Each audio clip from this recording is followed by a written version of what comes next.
how does Maddie's journey intersect with themes of empowerment and agency? And what do you hope audiences take away from her character? That's a great question. Yeah, I think from a young age, Maddie understands how to reclaim her agency.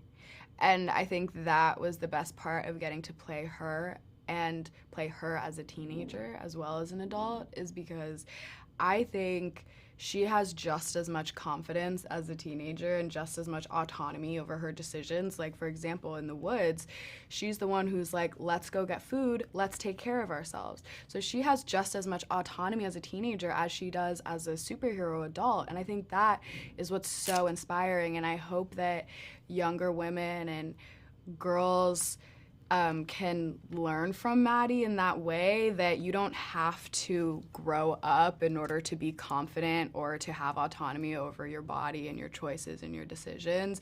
You can have that right now as a young person, and that's okay. That's actually the coolest thing you can do. I love that. That was nice. Yeah. That was the wonderful answer. Thank you so much. How does your portrayal of Anya in Madam Web challenge your versatility as an actress, and what aspect of her character journey resonates with you personally? I think when I'm comparing our journeys, I think I see the most differences because honestly, we do have a lot in common. But the versatility came through when, I'm getting older now.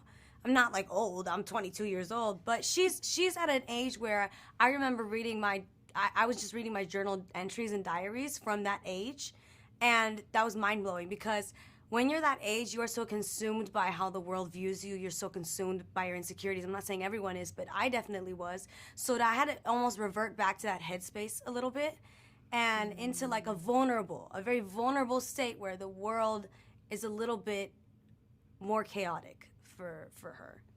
Got it. Yeah.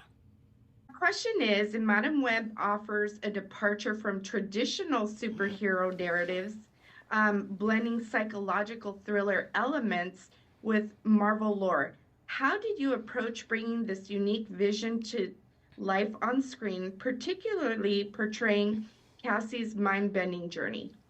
Oh, good question. Well, look, I got sent a script about Madam Web, and the thing that really captivated me was her as a character, the fact that she was a little abrasive and that she didn't really like connections. Paramedic, she chose that. She picks them up, she drops them off, doesn't have to commit. Girl after my own heart, loved that. And then she gets these sort of powers of clairvoyance, which I just thought were both terrifying and incredibly exciting. I'd never seen anything like that. And I felt that if we got it right, it could make a really exciting psychological thriller. And that was something I hadn't seen before. It's something I didn't feel would really sort of like interrogated within sort of a superhero, universe. And I also felt that, it was something about a superhero using their mind, and to have a character who doesn't have to have superhuman strength to be a hero, to me was just a gift. Well, as a director known for crafting strong female characters, what drew you to helm Madam Web?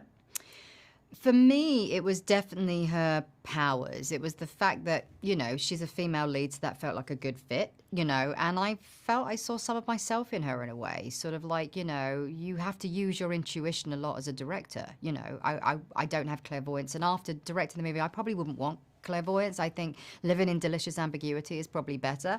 But I did find that sort of compelling, the fact that she didn't have these sort of superhuman strength and these big powers, that it was a power of the mind. And that was both sort of like a blessing and a burden, because it was like, how the hell are we going to do this? But then it really made me think about the craft of filmmaking and how I could do it as simply and effectively as possible.